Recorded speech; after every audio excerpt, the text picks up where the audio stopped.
शेतकरी मित्रांनो नमस्कार, मी सूर्यकांत आपल्या सर्वांचं पुन्हा एकदा सहर्ष स्वागत करतो भारत ॲग्री मराठी यूट्यूब चॅनलमध्ये। मित्रांनो, आजचा व्हिडिओ खास करून कांदा उत्पादक शेतकऱ्यांसाठी आहे।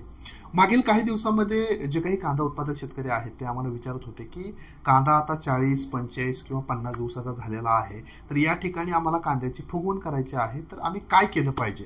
मित्रांनो, याच विषयाला अनुसरून आजचा व्हिडिओ असणार आहे।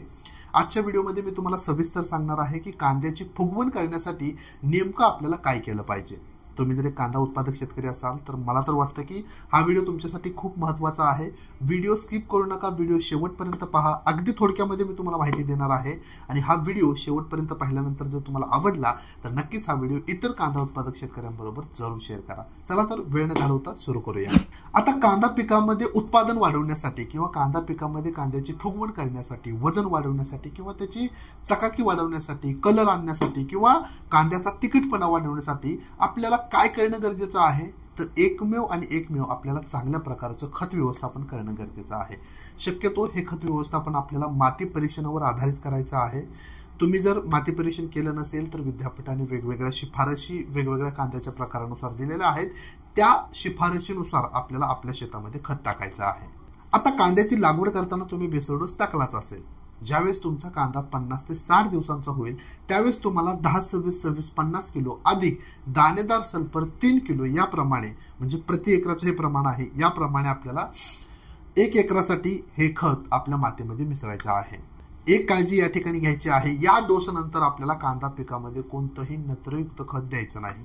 आता याच अवस्थेमध्ये, म्हणजे ज्यावेळेस तुमचं कांदा पीक 50 ते 60 दिवसांचं असेल, याच अवस्थेमध्ये शेतकऱ्याची आणखीन एक समस्या असते की कांद्याची फुगवण होत नाही, मात्र कांद्याची पात खूप वाढत आहे, पातीची वाढ खूप होत आहे। तर जर असं होत असेल तर तुम्हाला फवारणीमधून 052-34-75 ग्रॅम अधिक हायफिल्ड कंपनीचं एक प्रोडक्ट आहे लिओगार्ड म्हणून, हे आपल्याला 15 मिली घ्यायचं आहे। आता या लिओगार्ड मध्ये क्लोरमॅक्वाइट क्लोराइड आहे 50% मधील, जे पिकाची वाढ रोखण्यामध्ये मदत करतं। किंवा ह्यालाच एक पर्याय म्हणून मार्केटमध्ये आणखीन एक प्रोडक्ट आहे, BASF कंपनीचं होल्ड नावाचं एक प्रोडक्ट आहे, ज्याच्यामध्ये आपल्याला पॅक्लोब्युटाझोल 23% SC फॉर्म्युलेशन मध्ये मिळतं। हे देखील तुम्ही 8 ml घेऊ शकता। फवारणी पुन्हा एकदा सांगतो, 052-34-75 ग्रॅम अधिक एकतर तुम्ही हायफिल्डचं लिओगार्ड घ्या 15 ml किंवा तुम्ही BASFचं होल्ड घ्या 8 मिली। 15 लिटर पाण्याप्रमाणे एक द्रावण तयार करा आणि आपल्या कांदा पिकावरती फवारणीसाठी वापरा। याच्यामुळे काय होणार आहे, पातीची जी अवाजवी वाढ आहे ती कंट्रोलमध्ये येणार आहे आणि सर्व लक्ष त्या रोपाचं कांद्याच्या फुगवणीकडे जाणार आहे। या फवारणीनंतर 15 दिवसांनी आपल्याला आणखीन एक फवारणी घ्यायची आहे, ज्याच्यामध्ये आपल्याला पुन्हा एकदा 052-34-75 ग्रॅम अधिक चिलेटेड कॅल्शियम 15 ग्रॅम अधिक चिलेटेड बोरॉन 15 ग्रॅम प्रति लिटर प्रमाणे एक द्रावण तयार करून आपल्या कांदा पिकावरती फवारणी घ्यायची आहे। ज्यावेळेस तुमचं कांदा पीक 70 दिवसाचं होईल त्यावेळेस आपल्याला एक आळवणी किंवा ड्रेंचिंगच्या माध्यमातून किंवा ड्रिपच्या माध्यमातून एक खत देखील सोडायचं आहे। याच्यामध्ये आपल्याला पोटॅशियम शिओनाइट 5 किलो अधिक हायफिल्डचं ओनियन किंग म्हणून एक प्रोडक्ट आहे, ते आपल्याला 1 लिटर घ्यायचं आहे आणि प्रति एकराप्रमाणे याची आळवणी ड्रेंचिंग किंवा ड्रिपच्या माध्यमातून याचा वापर करायचा आहे। आणि कांद्याची शेवटची फवारणी आपल्याला घ्यायची आहे 0050 ची। याच्यामध्ये आपल्याला 0050 जवळजवळ 75 gram chelated mix macronutrient 15 gram अधिक 22 15 ग्रॅम प्रति लिटर पाण्यामध्ये मिसळून आपल्या कांदा पिकावरती फवारणीसाठी वापरायचं आहे। याच्यामुळे काय होणार आहे, कांद्याचं वजन वाढणार आहे आणि कांद्याची टिकवण क्षमता अतिशय उत्कृष्ट बनणार आहे।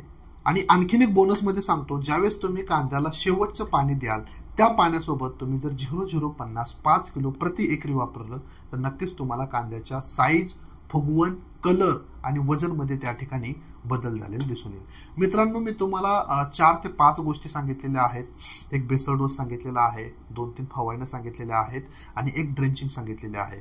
एवढं जर तुम्ही आता इथून पुढे केलं, म्हणजे ह्या गोष्टी कांदा लागवडीच्या 45 दिवसापासून पुढे आहेत, तर इथून पुढे जर तुम्ही ह्या गोष्टी केल्या तर नक्कीच तुम्हाला उत्पादनामध्ये भरघोस असा त्या ठिकाणी फरक झालेला दिसून येईल। चला तर मग हा विषय, ही माहिती इथे संपत आहे।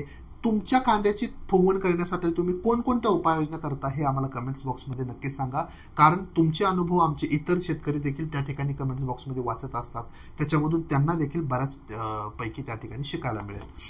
आणि आजच्या विषयाबद्दल तुमच्या मनामध्ये काही प्रश्न असतील किंवा तुम्हाला जर आता या व्हिडिओमध्ये सांगितलेले सर्व प्रोडक्ट ऑनलाईन भारत ॲग्री ॲपमधून खरेदी करायचे असतील तर तरी देखील तुम्ही डिस्क्रिप्शनमध्ये खाली दिलेल्या लिंकवरती आत्ताच क्लिक करू शकता। भारत ॲग्री ॲपमध्ये तुम्हाला सर्व ब्रँडेड कंपनीची सर्व म्हणजे हजारो प्रोडक्ट त्या ठिकाणी मिळतात, हजारो औषधे मिळतात. प्रत्येक प्रोडक्ट 100% ओरिजिनल आहे. फ्री फास्ट डिलिव्हरी आहे. प्रोडक्ट घरी आल्यानंतर पैसे द्यायचे आहेत आणि नक्कीच त्या ठिकाणी तुम्हाला वाजवी दरामध्ये हे सर्व प्रोडक्ट मिळणार आहेत. तर डिस्क्रिप्शन बॉक्समधील लिंकवरती नक्की क्लिक करा किंवा थेट भारत ॲग्री ॲपला भेट द्या. भेटूया एका नवीन व्हिडिओमध्ये एका नवीन विषयावर बोलण्यासाठी. तुर्तास धन्यवाद.